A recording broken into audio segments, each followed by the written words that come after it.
En compagnie d'un écrivain, d'un scénariste, d'un réalisateur et puis accessoirement d'un joueur de rugby des années 90 qu'il a bien connu en compagnie de Philippe Guillard. Philippe, salut. Salut, tu vas bien? Merci, ça va. Merci d'être avec nous sur Rugby Amateur aujourd'hui. L'actualité chaude, c'est la sortie du film Pour l'honneur. On va en parler. Et puis pour les moins de 20 ans, on va aussi quand même revenir sur ton parcours rugbystique et avoir ta vision sur le rugby aussi passé et aujourd'hui. Alors, déjà pour resituer, je précise juste que tu t'es coupé au menton parce Ouais. que on est en léger décalage horaire. Mm. Hein. Non, en fait, je me suis levé ce matin. Moi, je suis à 6 heures de décalage par rapport à vous. Donc, c'est le matin pour moi. Et je me suis rasé et je me suis ouvert. Et puis, comme j'avais pris un peu d'aspirine, bah, du coup, ça n'arrête pas de couler. Alors, bon, bah, écoute, voilà, on va dire que c'est pas très esthétique, mais je vais essayer de faire comme les mecs penseurs, un peu comme ça, tu vois. Les mecs Allez. qui réfléchissent en disant, parle-moi de toi, donc du rugby. Alors, allons-y, disons. Alors bon, on va commencer par le commencement. Tu as découvert le rugby alors que a priori c'était pas gagné. Hein. Non, pas du tout. J'étais footballeur au départ. Mon père était footballeur, ma belle famille, enfin la belle famille de mon père, hein, était football. Donc du côté de ma mère, ça jouait au football, hein, et puis du côté de mon père, ça joue au football aussi. Donc non, non, je suis comment on dit, pas.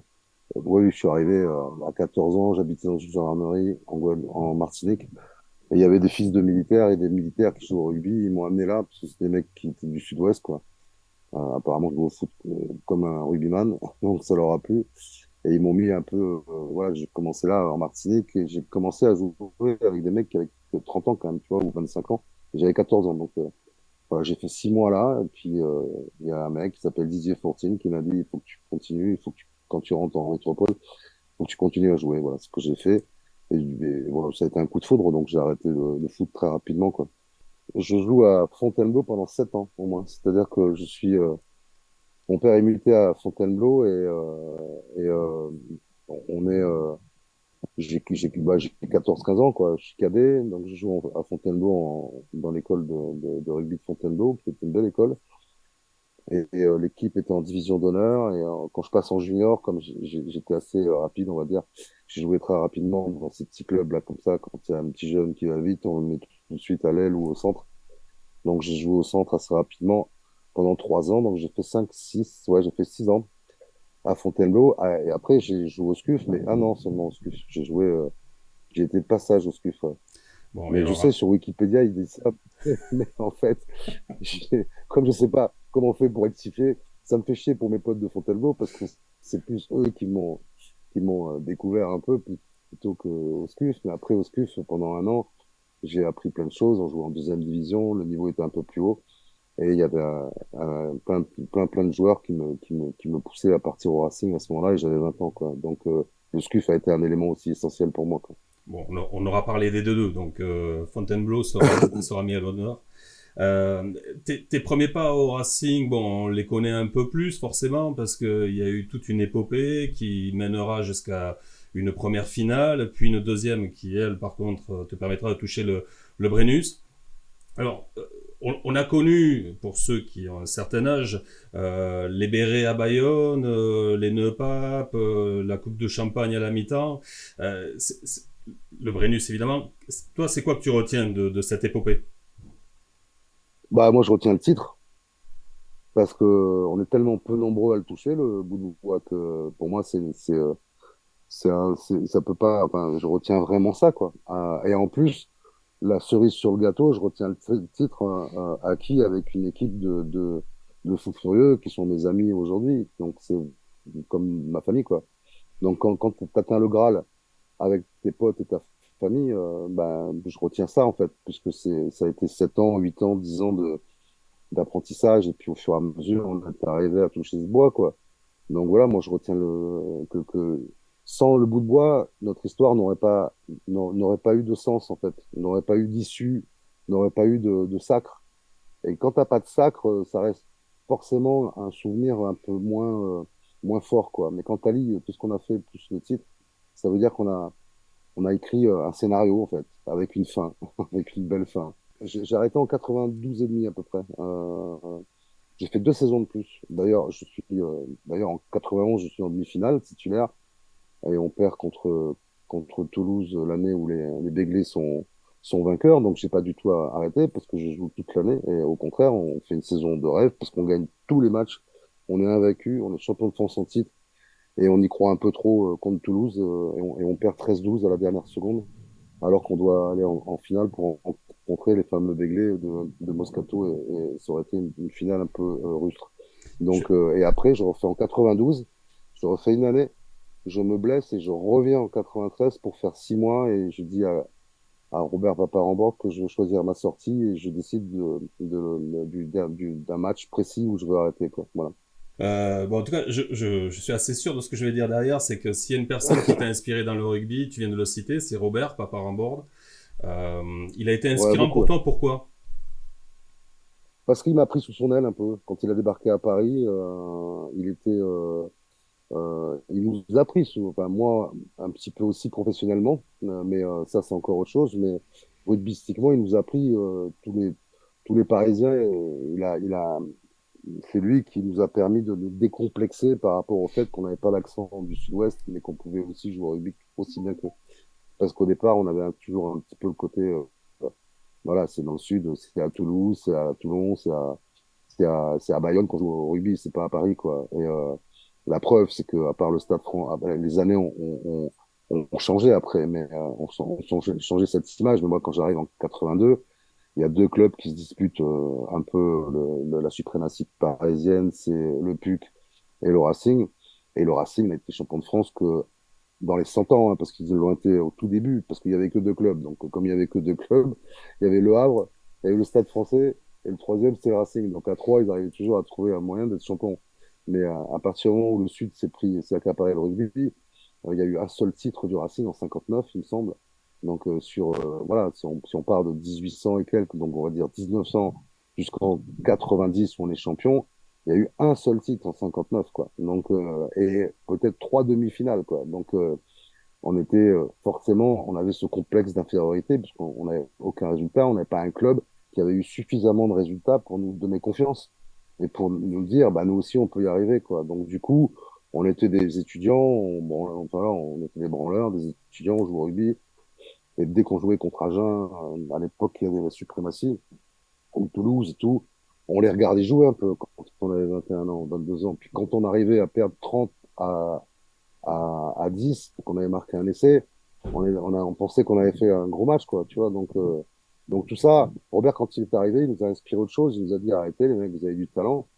Et il y avait une belle génération aussi, parce que tu avais les Blancs, mais enfin, Ménel, il est venu un peu plus tard, mais les Blancs, Lafont, il a fait venir Cabane. Enfin, il y avait une belle génération de joueurs qui a débarqué au Racing. Et du coup, on s'est fait petit à petit. C'est pour ça que quand je te dis que qu'est-ce que je retiens, c'est justement toute cette période où on n'était pas pro à l'époque, hein, donc on n'avait pas des contrats, on changeait pas de club en janvier, quoi. Il n'y avait pas de joker médicaux, hein. Et les jokers médicaux, c'était nous, hein. Quand on était blessé, on jouait quand même, hein. On faisait une petite piqûre de, comment de d'antidouleur et puis on jouait, quoi, hein, sur les matchs importants. Donc on n'avait pas vraiment on avait 17 mecs, allez, on avait 22 mecs maximum pour toute l'année, hein, donc il n'y avait pas 40, 45 comme aujourd'hui. Donc on s'est fait ensemble, et jusqu'au titre, il y a eu très très peu de rentrées de mecs qui sont arrivés, et du coup, voilà, on s'est fait ensemble, c'est pour ça ce que je retiens, c'est cette épopée qui a duré depuis 81 ou 82, où on était remonté en groupe A à l'époque, donc dans l'élite, et jusqu'au titre, quoi. Après avoir été décomplexé par ce type qui est arrivé, qui ressemblait à un ours, mais qui avait un cœur un cœur un cœur magnifique et puis malin. Il avait tout compris, il savait comment parler aux gros, il savait comment parler aux gazelles. Et c'est grâce à lui d'ailleurs, parce que c'est lui qui nous a laissé faire nos conneries, hein, parce que sinon on n'avait pas, on avait un entourage qui voulait pas qu'on joue en béret tout ça. Donc c'est lui qui nous a dit, allez-y les gars, mais perdez pas, parce que si vous perdez, je veux plus une seule connerie de toute la vie. Donc du coup, il nous avait mis un peu la pression, il nous avait mis la balle dans notre camp en disant, allez-y, mettez les bérets, mais soyez bons, hein, parce que sinon les bérets et toutes les conneries auxquelles vous pensez, c'est fini, quoi. Donc du coup, il a été inspirant pour tout le monde, quoi. Puis après, moi, professionnellement, parce que il avait une agence de com, et puis il a commencé à me faire écrire des trucs, il a commencé à me faire écrire des dossiers de presse, des machins, et il m'a mis le pied à l'étrier, comme on dit. Donc, je lui dois énormément. Oui. Tu parles d'écrire, là tu me tends le stylo parce que après ta carrière sur le terrain, tu écris un bouquin qui s'appelle Bruit de couloir, Petit euh, bruit de couloir. ouais, qui a son petit succès d'estime parce que tu es récompensé, il est primé. Ouais. C'est un bouquin qui est aussi entre l'émotion, la tendresse, qui parle de rugby, il y a beaucoup de drôlerie. C'est les premières pierres de ce que tu allais écrire plus tard en tant que scénariste pour le fils à Alors, Joe ou pas? il y a, il y a eu, non, il y a eu d'abord, parce que, bon, moi, je t'avoue que j'écris depuis l'âge de 22 ans, 23 ans, et moi, enfin, j'aime pas dire un moi, donc sans le moi, j'ai écrit mon premier roman, il s'appelle Pourquoi c'est comment l'amour, et il parle justement du Racing, il parle de notre aventure, et il sort en 91, pendant que je jouais, en 90, pendant que je jouais. Donc c'est un roman que j'avais commencé déjà à enfin en 86-7, et j'avais raconté l'histoire un peu fictive en inventant des noms pour nous cacher derrière des personnages, mais c'était un peu notre histoire. Ça s'appelait Pourquoi c'est comment l'amour, et ça a été celui-là qui a eu un succès d'estime, parce que c'est celui-là qui a donné envie à d'autres éditeurs de me dire, allez, il faut continuer et d'aller au bout. Et c'est là que j'ai commencé à écrire Petit bruit de couloir, qui est mon deuxième roman, en fait. Et le premier, je le vendais, j'amenais un carton partout où on jouait, je le vendais à la criée après les matchs ou avant les matchs. Et voilà, quoi. Donc j'avais commencé déjà à écrire les prémices de ce que j'allais écrire après, plus tard. Et bien m'en a pris, parce que je pense que ce premier roman m'a dépucelé, parce qu'il avait plein de défauts, mais il avait aussi d'espoir. Et que finalement, quand j'ai écrit Petit bruit de couloir, euh, j'avais quand même un acquis qui m'a permis peut-être d'être un peu plus exigeant sur l'écriture et un peu plus juste sur certaines choses, quoi. Voilà, donc, et c'est vrai que j'ai eu deux prix littéraires, ce qui est le bouclier de Brennus de la littérature pour moi. Donc ça fait deux boucles, j'ai eu deux prix littéraires. En plus, c'est particulier, et voilà, après, ça s'est lancé. Mais ouais, il sort, et je commence à l'écrire pendant que je jouais encore, parce que il sort en 99, mais j'ai mis 9 ans pour l'écrire pratiquement. J'ai pris mon temps. Ouais, j'ai mis 9 ans, hein. En faisant autre chose à côté, hein, je faisais pas que ça. Oui, ben on va en parler. Notamment, tu as fait un peu le trublion Ouais, sur le Canal con, aussi. quoi. Ouais, ouais, On a de bons souvenirs de cette période-là. J'imagine que toi aussi, forcément. ah ouais, C'était ouais, ouais. C'était des moments assez Ouais, extraordinaires parce que tu arrivais à faire jouer les joueurs deux, trois jours avant les matchs dans des rôles assez improbables. Tu peux nous raconter? oui, bah, j'en ai fait au moins 250, donc je n'ai plus, j'ai beaucoup de souvenirs, mais d'un seul coup, je sais pas lesquels je pourrais remettre en avant. Mais c'est vrai que je leur proposais en fait un sourire en décalage, qui avait voilà, la chance que j'avais à l'époque, parce que je suis pas sûr qu'aujourd'hui j'aurais les codes du vestiaire qui ont changé. Les codes du vestiaire, ils changent. Aujourd'hui, il y a Instagram, il y a les réseaux, il y a un autre langage. On parle pas, tu vois, ça chill, ça, ça pécho, ça ken. Nous, on n'avait pas ce langage. On avait un autre langage. Donc, ces codes-là, je les avais puisque je venais d'arrêter de jouer. Donc, ça m'a permis d'entrer dans le vestiaire et de continuer à péricliter un petit peu cet état d'esprit qu'on avait nous avec le Racing, mais que tous les joueurs de rugby ont. Mais toujours, il y a toujours dans l'équipe, il y a toujours deux, trois flèches, hein. Après, selon les matchs, selon l'importance et tout, on faisait pas n'importe quoi non plus.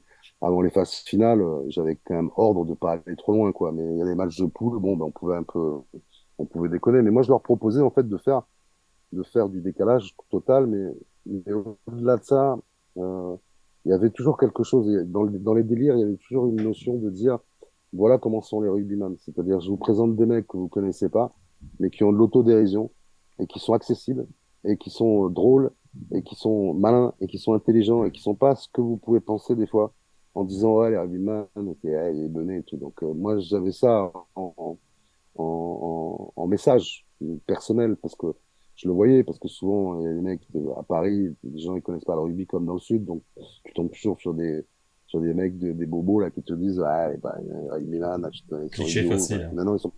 Mais non, ils sont pas, ils sont pas idiots du tout les rugbyman. Ils sont même très très malins. Donc, puis il faut être malin pour jouer au rugby, hein. Parce que des fois, il faut s'en tirer.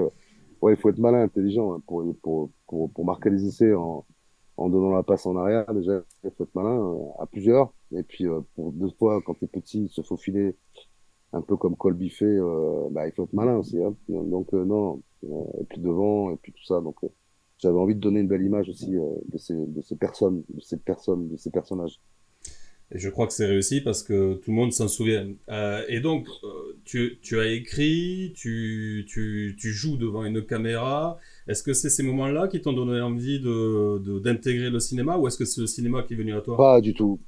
Pas du tout. Le cinéma, ouais, je ne vais pas dire qu'il est venu à moi, mais il est venu par l'écriture, le cinéma. Parce que justement, c'est par l'écriture, c'est pas du tout. Alors, j'entends des fois des mecs dire ouais, c'est parce qu'il a travaillé à Canal qu'on lui a donné de l'argent pour faire des films, mais absolument pas du tout. C'est, mon premier scénario, mon premier contact avec le scénario, enfin avec le cinéma, c'est le scénario de 3-0 avec Fabien Antonioni. Et ils me contactent, les producteurs me contactent via un mec qui me connaissait, à qui on avait posé la question de savoir avec qui Fabien pourrait écrire. Et il a donné mon nom. Il s'appelle Kader Aoun. Et je me suis retrouvé à rentrer Fabien Antonente grâce à Petit Bruit de Couloir, tout simplement.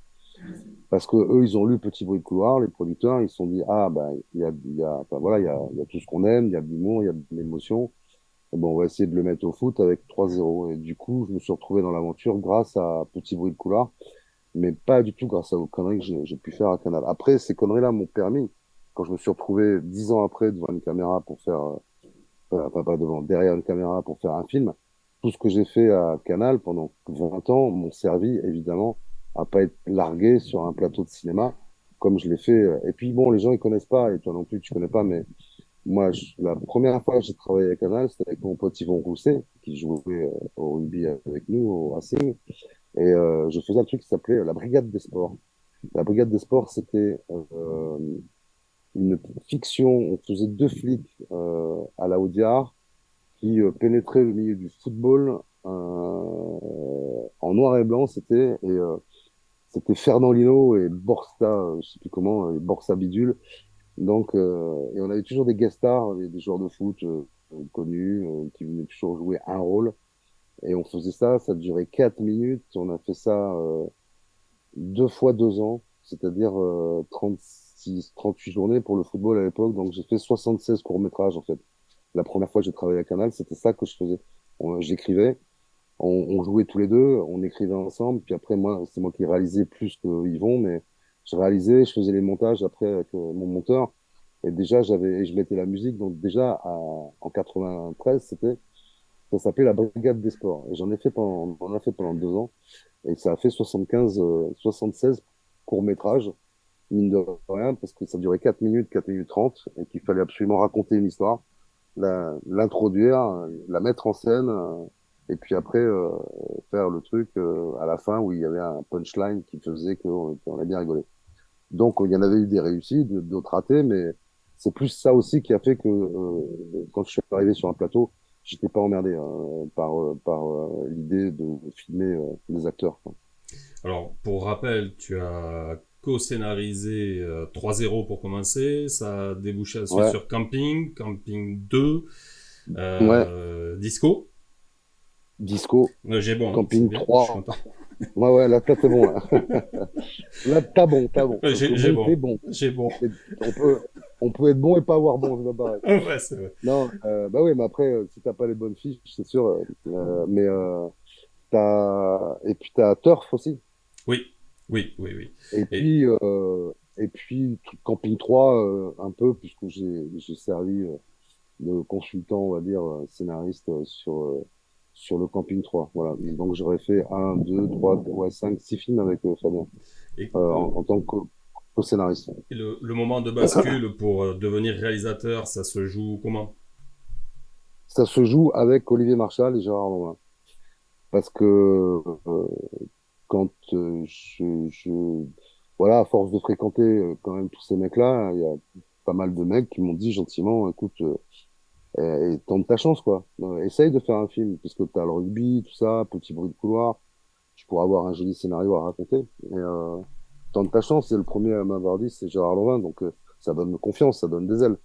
Donc du coup, je lui ai parlé de l'idée que j'avais de Fils à Joe, puis voilà, puis on est parti là-dessus. Ça a mis du temps, hein. J'ai mis 8 ans pour le construire, hein, enfin pour le tourner.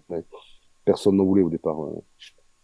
Et j'ai trouvé le producteur, et surtout, j'ai trouvé Olivier Marchal, qui lui avait, je connaissais à peine, je connaissais le nom, mais un jour, il m'a contacté grâce à Petit Bruit de Couloir. Donc, tu vois, Petit Bruit de Couloir, Décidément. c'est quand même une pièce qui m'a permis de jouer pas mal de fois au casino, en tous les cas, de me mettre sur le numéro plein. Et parce il voulait faire un stand-up avec tous les personnages qu'il y avait dans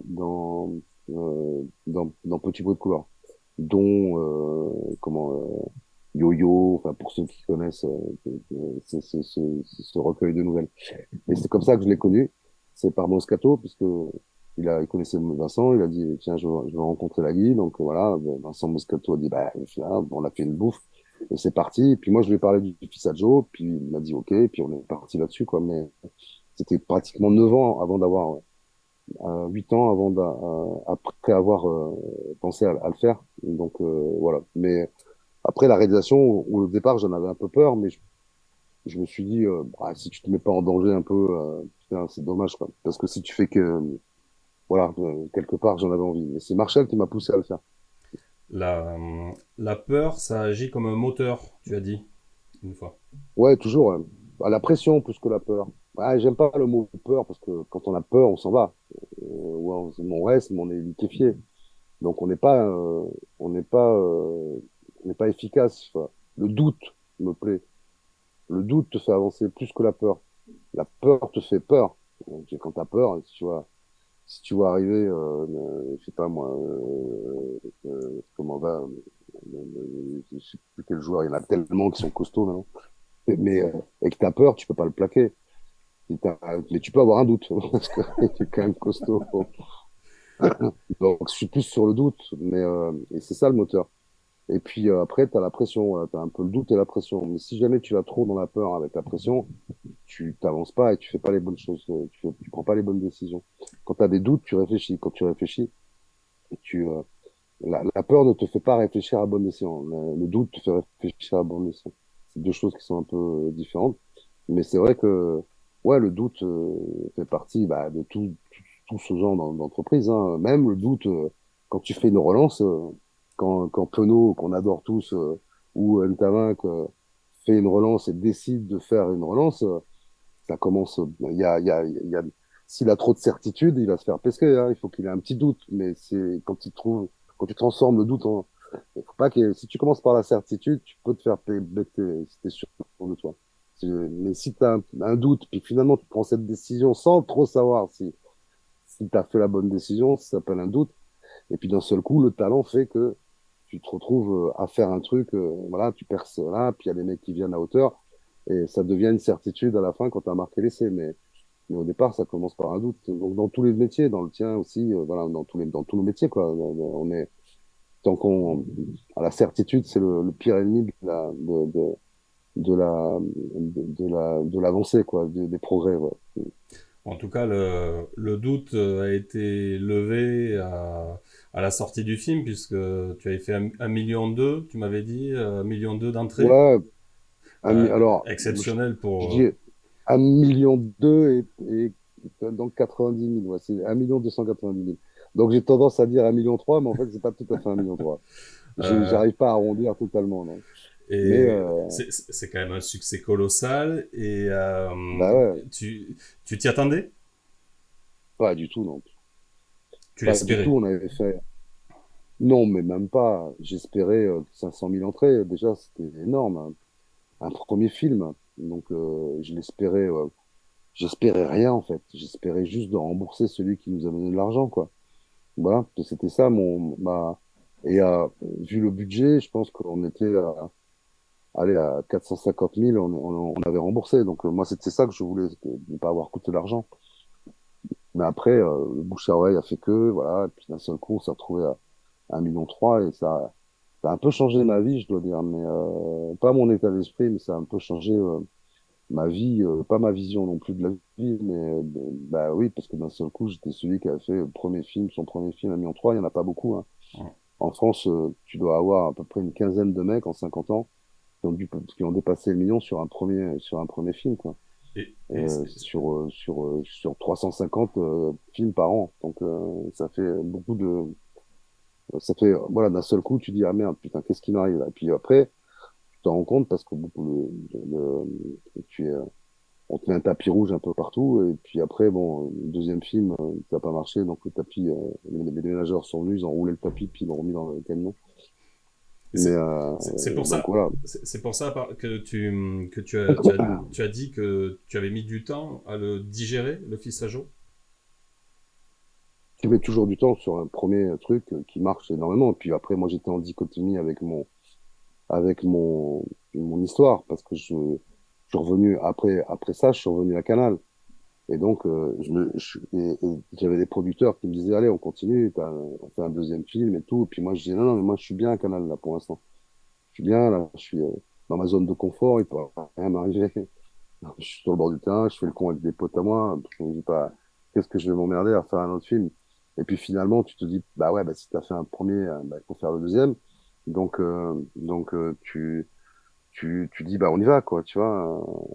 Et puis là, patatras, quoi. Donc là, tu plonges.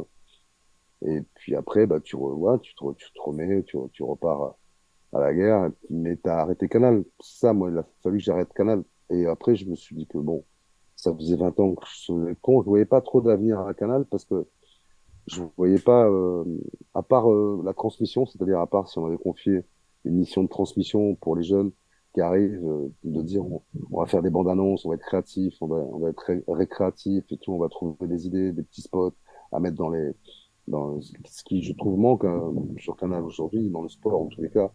On rigole pas beaucoup, enfin, à part en plateau, parce que voilà, il y a toujours de la bonne humeur sur les plateaux de Canal avec soit Hervé Matou, soit Isabelle, ça déconne et tout, mais il y a plus trop de sujets, on rigole quoi, à la mi-temps ou des choses comme ça quoi. Donc moi je pensais essayer de faire ça. Donc comme on me l'a pas trop proposé, je me suis dit bon ben allez, t'as une quatrième vie, t'as joué au rugby, t'es à Canal, t'as la vie de scénariste, et d'auteur, d'écrivain, et puis d'un seul coup de réalisateur, ça fera une quatrième vie. On y va quoi. En gros j'avais 50 ans, la vie devant moi quoi.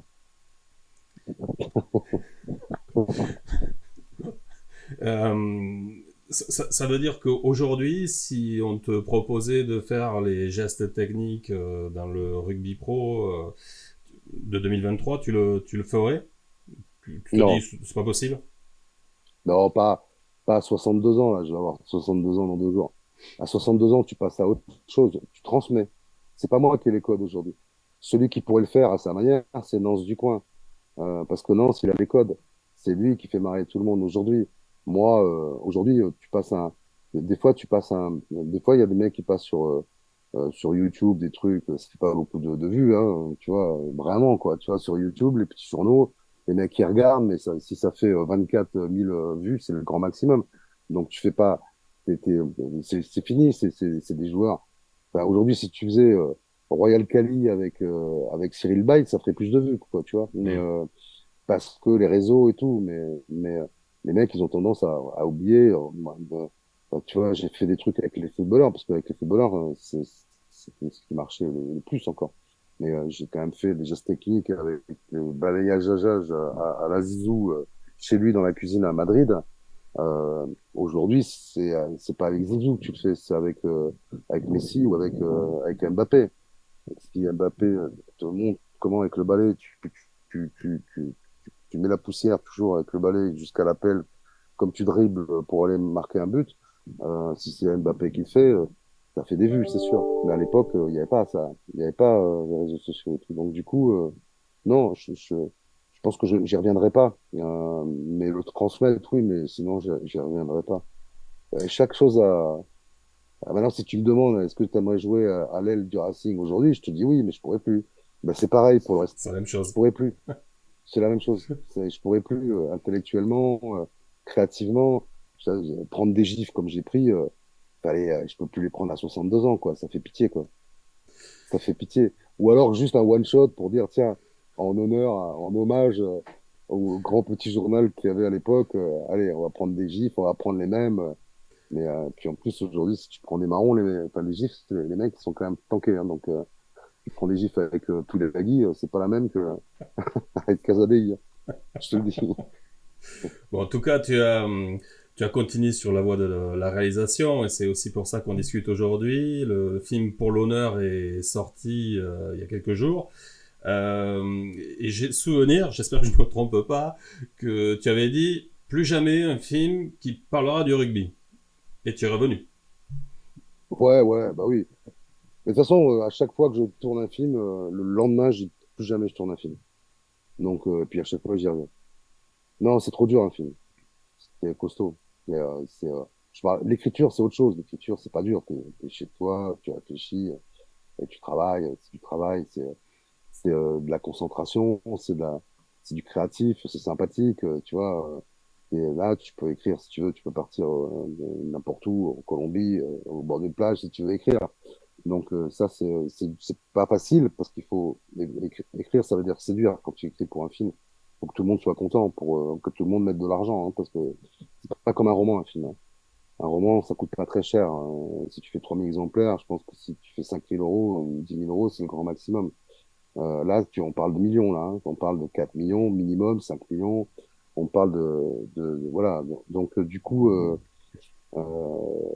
ça te met une pression à l'écriture où des fois aussi c'est pas tout à fait un truc d'artiste parce que tu es obligé aussi de te plier à certaines exigences par rapport à l'argent, par rapport au budget.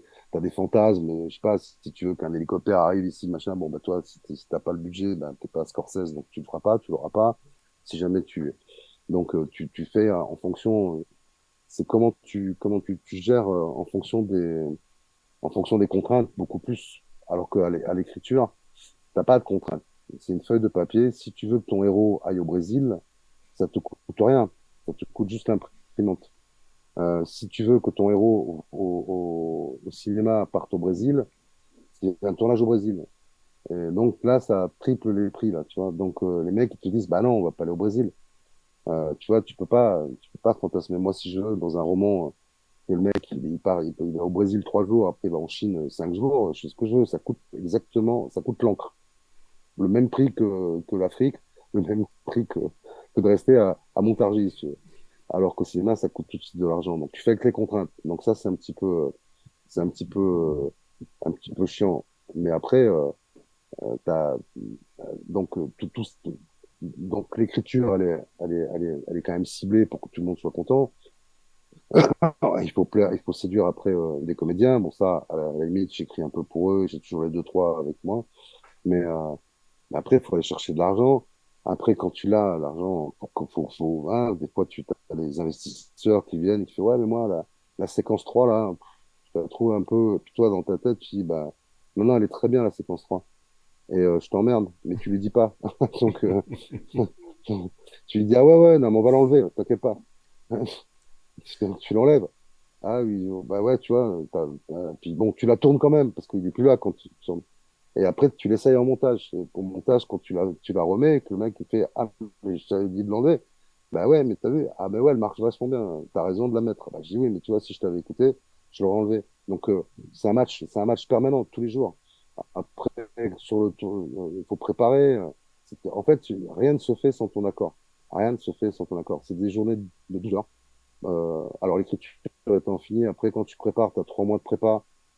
t'as le repérage, les costumes, les trucs. C'est des journées de 12 à 15 heures où tu es en prépa, tu es à la dispo de tous tes chefs d'équipe. C'est-à-dire, il y a ceux qui vont s'occuper de la lumière. Alors, qu'est-ce qu'on fait? On fait plutôt un truc ensoleillé, plutôt une image un peu, je sais pas moi, un peu glauque, parce que c'est un film sur un mec qui va assassiner sa meilleure pote. Enfin, après, est-ce qu'on fait un truc plutôt à l'anglaise, donc un peu des gris, des rouges, enfin, tu vois, avec les murs en briques et tout, Liverpool.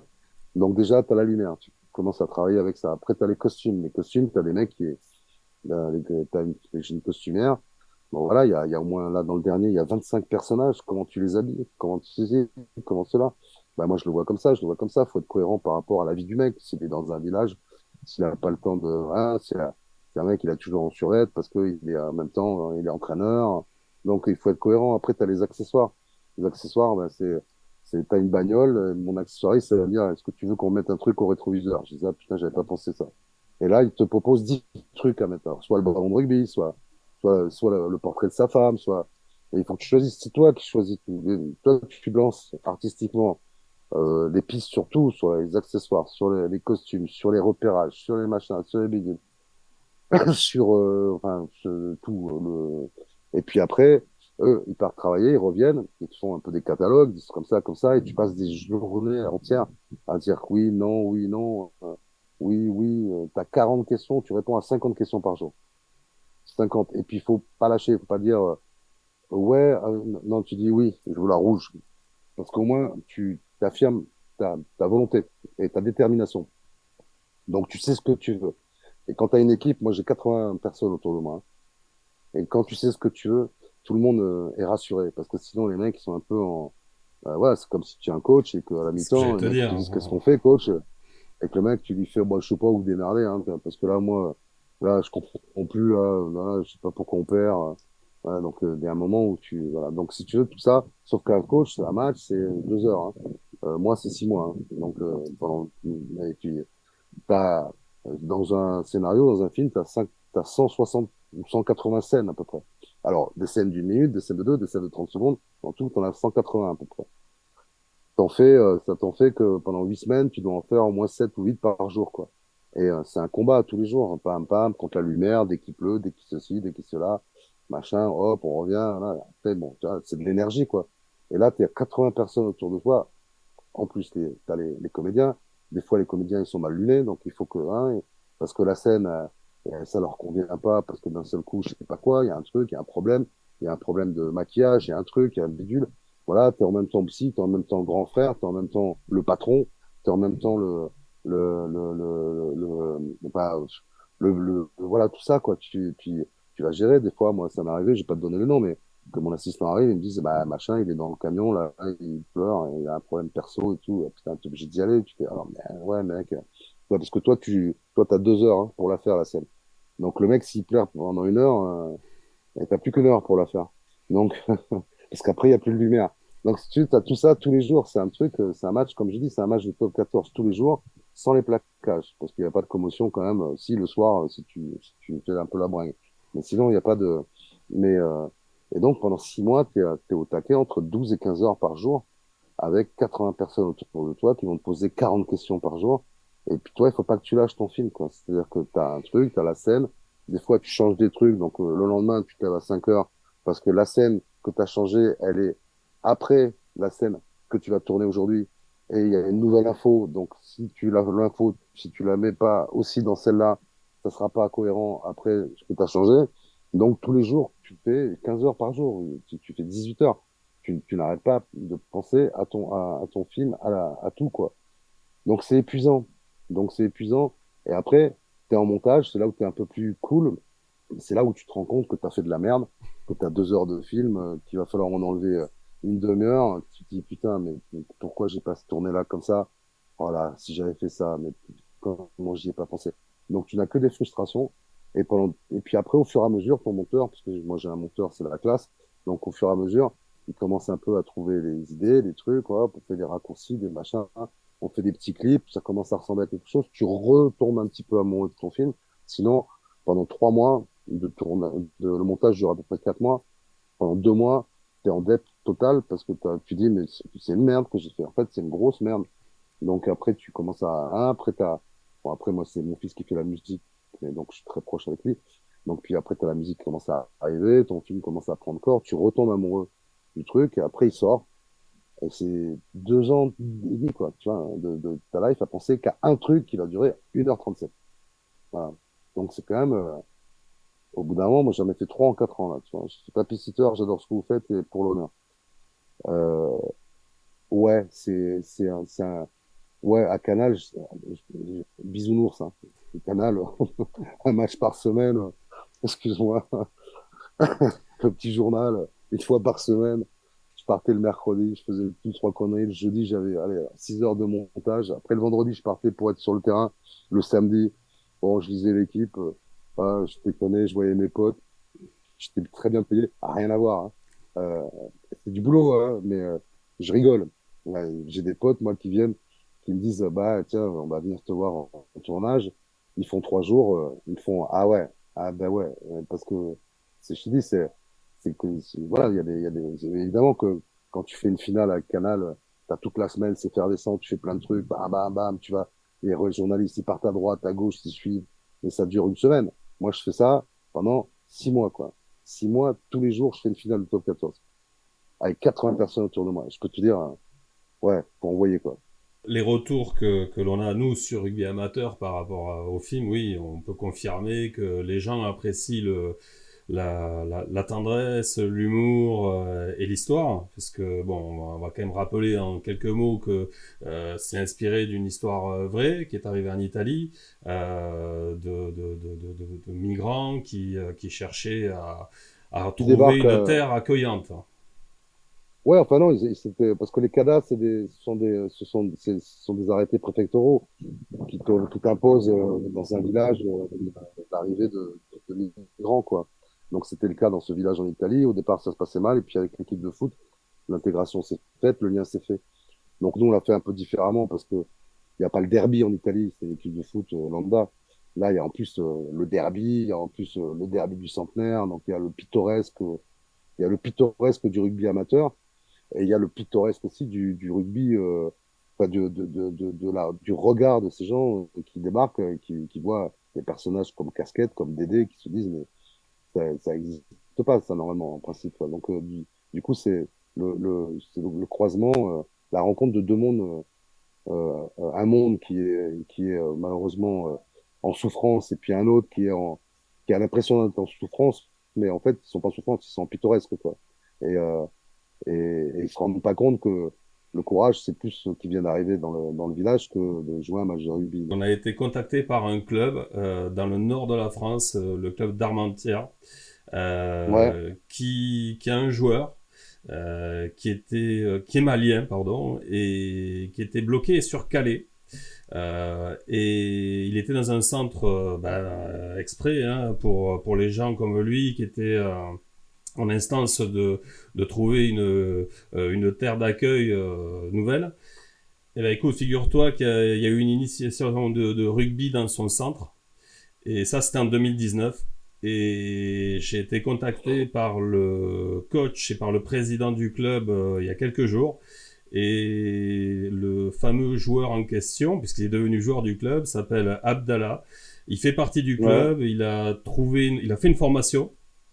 Il est plombier maintenant sur place et il vient de gagner le titre de champion régional 2 réserve des Hauts-de-France. Le président nous a contacté sur Rugby Amateur pour nous dire dites bien à Philippe Guillard que Ah, la tu vois, c'est cool. réalité a dépassé la fiction. Ouais, ouais, mais en fait, il y a 2 cas comme ça aussi avec une équipe de football. Là, je dis, du côté de Châteauroux, il y a une équipe de football qui était en disparition, en voie de disparition parce qu'ils n'avaient plus d'argent et ils n'avaient plus de joueurs parce que dans ces petits villages, dans ces toutes petites bourgades de villes, les jeunes repartent, quoi. Donc, tu fais pas une équipe de foot avec des mecs de 50 ans. Et c'est finalement un Kada qui est arrivé, qui a sauvé le club parce qu'il y a eu 7-8 Africains enfin en tous les cas d'origine africaine, je pense, qui sont venus jouer, qui tripotent un peu la balle, quoi, qui ont l'habitude de jouer et qui sont bons. Du coup, le club a été sauvé. Puis encore un autre aussi. Et puis il y a aussi pareil pour une équipe de rugby du Nord, mais c'est pas la même. C'est pour ça que je faisais attention à ce que tu disais, où il y avait aussi deux migrants, dont un Afghan, qui avaient trouvé leur place dans l'équipe première, une équipe de troisième série, enfin Régional 3 comme on dit maintenant. L'esprit rugby, le rugby école de la vie, c'est quelque chose qui te porte encore aujourd'hui. Tu vois les différences par rapport à ton époque et aujourd'hui? Ouais, c'est les mêmes. Écoute, après il y a peut-être une différence un peu avec le sport qu'on appelle, enfin le rugby professionnel, mais et que évidemment le rugby à partir du moment où il est professionnel, où il demande des performances intenses, que c'est devenu ton métier.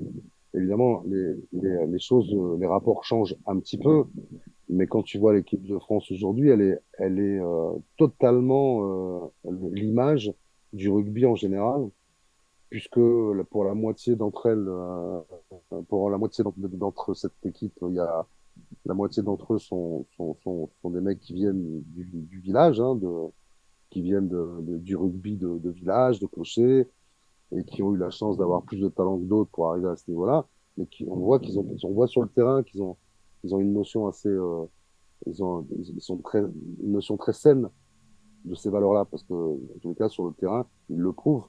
Et puis, il y a aussi une autre partie qui vient plus je dirais, de l'immigration, hein. Il y a certains joueurs en équipe de France qui viennent de l'immigration ou de la première, enfin, ou de la dernière immigration, mais qui viennent aussi de banlieue, qui viennent d'un autre système de recrutement, non pas du village, mais en tous les cas, tout ça, ça forme justement une mixité et je trouve que les valeurs n'ont pas vraiment changé. Alors, c'est toujours un mot qui est un peu galvaudé, mais tant qu'il y aura un ballon de rugby et tant qu'il y aura, quoi qu'il arrive, quel que soit le statut, tu seras jamais champion si jamais t'as pas de l'amour entre les mecs et si t'as pas une flamme qui fait que tu vas gagner.